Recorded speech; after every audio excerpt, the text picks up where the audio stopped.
Labor availability and challenges in the retail supply chain is the topic of my conversation today with Pete Blair. He is VP Marketing with Berkshire Grey. Hello, Pete. Hello, thanks for having me. Thank you for being with me.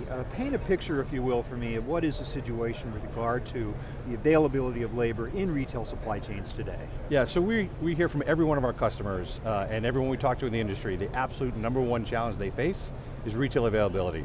There's a number of factors happening, right? There's macro things, the age of the workforce. The workforce is aging out. And it just seems like younger generations don't want these jobs. They don't want to work in, that's a broad brush. Many people don't want to work in the distribution centers, the kind of things that we all grew up in. They're just not jobs that they want. I think they all want to work in social media. But so that's one factor. The pandemic, more recently has had a huge impact, right? With shutdowns, restrictions, and just people wanting to be safe.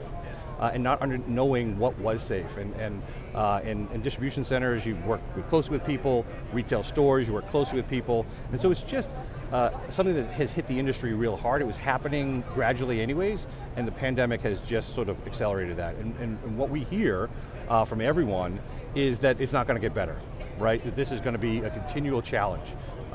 Even if the economy changes up or down, just working in retail, working in distribution specifically, is really a difficult situation for everyone who needs to do things. Yeah, it's a problem common to all types of distribution and warehousing, but on top of that you have the actual retail contingent, the store labor as well, and those are the people who are in contact with customers and the like, so that must be make it even more complicated. Oh, absolutely, and what's happened is there's many new things that we as consumers all expect, right? Curbside pickup, buy online, pick up in store, home delivery, all of these things, all of these services that we desire and demand really as consumers have a tremendous impact on stores and distribution centers for that matter. So if you think about, like I still go to the grocery store once in a while. Okay, my wife goes mostly, but I go sometimes, right?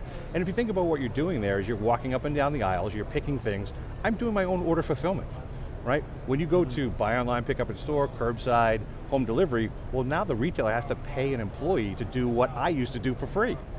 And so now they have trouble finding people, the labor's not available, but there's more labor intensive things that need to be done for consumers. And every retailer has to keep up to be competitive. So what might be an answer to help alleviate it? In what ways, for instance, can technology help? Yeah, so we're seeing lots of applications of technology from automation at the store side, distribution centers, huge trend in micro-fulfillment for retail, especially in grocery. But everyone, anyone who could claim to be an omni-channel retailer is sort of looking for new ways to do things, right?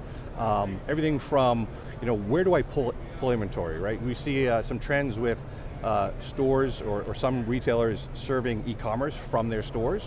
And that seems like a really logical thing to do. It's a great practice. You're already locally in the in a community, but now you have, in a sense, warehouse workers clogging up those aisles, pulling orders, while you also have your retail customers coming through there. Yeah. So we're starting to see people talking, or customers talking about, well, how can we move some distribution-like activities and processes and automation that supports that into the store, either in back rooms or micro-fulfillment that's attached to a store. We've seen some folks convert their lawn care and their garden center that was outside and didn't get used a lot, and turning that into like a mini warehouse. And so that's something that's happening. We're seeing things happening at the distribution centers to streamline and automate break pack fulfillment. So picking up items, more items going to stores, not just cases and full pallets, which we all grew up doing, right?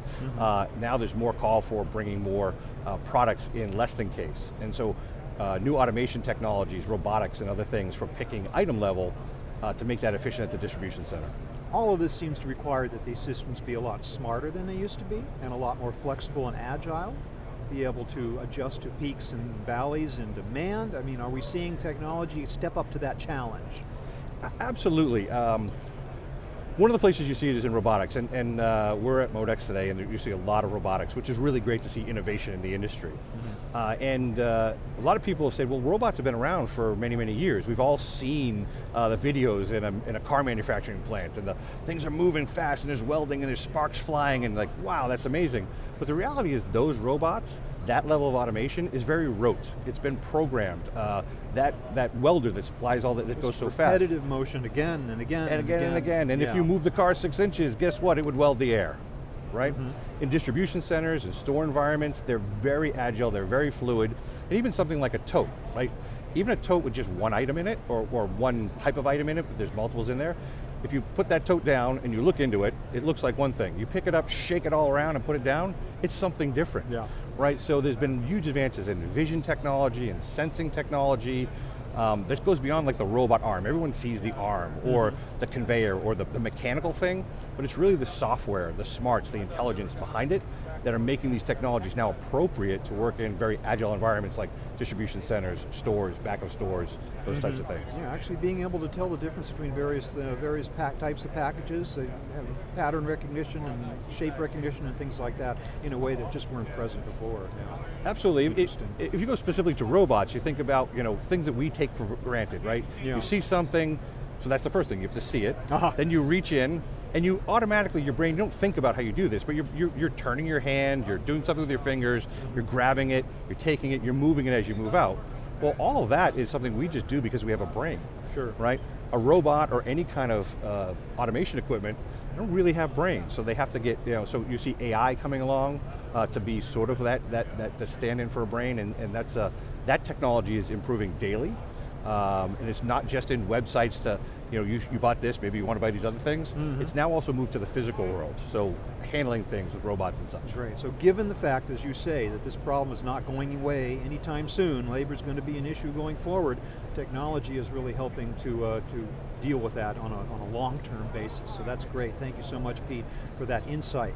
I do want to talk to you very briefly about Berkshire Grey specifically. Where do you guys fit into the picture? Yeah, so at our heart, we're a robotic automation company delivering real solutions to do real work, right? What do I mean by that? We build things like automated put walls that take some of the labor out of doing manual work. So people walk around a facility and pick things and take it someplace to be orders, and that's very labor intensive. Larger facilities do things like batch picking to a manual put wall. There's still a lot of labor there, and customers in general want to reposition those people to do things that just are more interesting and more important. So we provide solutions that automate pieces of that process, whether that be the picking process or the sortation process, and again, whether that's for e-commerce fulfillment, store replenishment.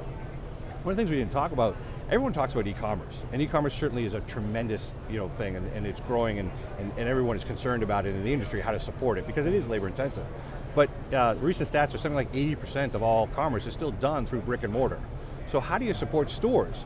How do you do replenishment? How do you do those things? And so what Berkshire Grey does is work on systems and solutions. They're part AI, they're part robotics, they're part mechanical, there's a lot of software to really help with those processes and sort of reinvent the way that people operate portions of their warehouse, whether that's pick modules and such. It's a complex puzzle with problem, it's a complex puzzle with a lot of pieces that have to fit together perfectly. Pete, thanks so much for your insights into the labor situation and telling us a little bit about Berkshire Grey as well. Thanks for being with me. Thank you so much.